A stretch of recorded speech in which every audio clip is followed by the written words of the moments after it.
And they were led away by some who were Zoramites by their lyings and their flattering words to join those Gadianton robbers. That's what happens when we give our life over to the temptations of the devil. We become for ourselves. We turn inward like Satan himself did. It's all about me at that point. It's no longer about the people or my family or about others. It's about self-gratification, self-fulfillment, self-actualization. It's all of this me perspective that is happening with this rising generation in this culture. Verse 30, and thus were the Lamanites afflicted also, and began to decrease as to their faith and righteousness because of the wickedness of the rising generation.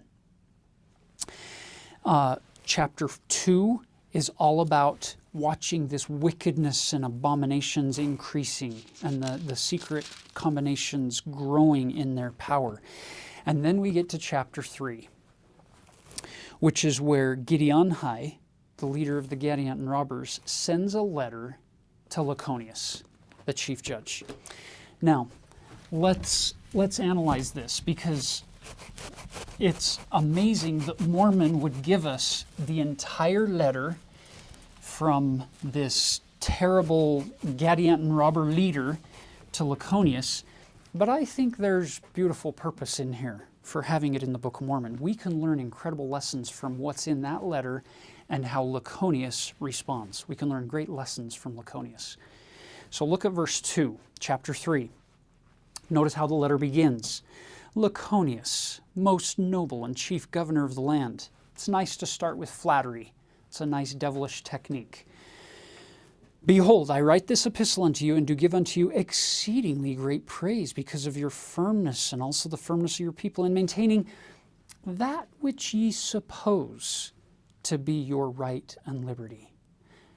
So after we've flattered you, then we start casting out seeds of doubt to get you to question reality and things as they really are. Yea, ye do stand well, as if ye were supported by the hand of a God in the defense of your liberty and your property and your country, or that which ye do call so. You can just feel it oozing from this letter, these techniques.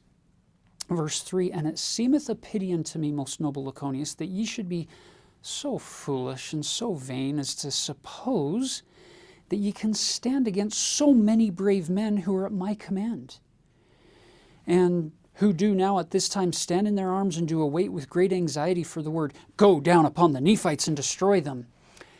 So you threaten and you speak condescendingly, and you try to overwhelm with numbers, and you paint this big picture to destroy all hope.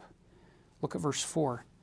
And I know of their unconquerable spirit, having proved them in the field of battle, and knowing of their everlasting hatred towards you, because of the many wrongs which ye have done unto them. Therefore, if they should come down against you, they would visit you with utter destruction. So we use all these scare tactics and lies and deception and blasphemy. Therefore I have written this epistle, sealing it with mine own hand, feeling for your welfare. I really care about you, and I have your best interest in mind. Notice we'll skip down to verse 7. Or in other words, yield yourselves up unto us, and unite with us, and become acquainted with our secret works, and become our brethren, that ye may be like unto us, not our slaves, but our brethren, and partners of all of our substance. Let's not be enemies anymore. Let's just combine. Let's become one. We'll become buddies. We'll be brothers, and we'll be Gadianton robbers together. That's interesting. If everybody becomes a Gadianton robber, who do we rob from?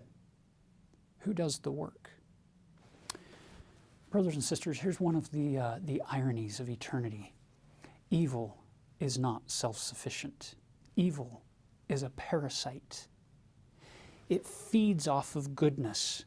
It feeds off of light. It feeds off of other people doing the work, putting the effort in to produce and grow things. This is an absolute lie.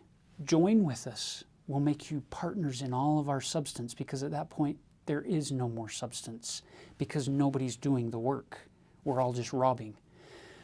An evil society cannot exist long term. It will implode. It will destroy itself. He talks about how good his society is in verse 9, because it's of ancient date and it's been handed down to us. And then in verse 10 he says that his people are going to recover their rights and government. They've descended away from you because of your wickedness in retaining from them their rights of government. And except you do this, I will avenge their wrongs. I am Gideon High.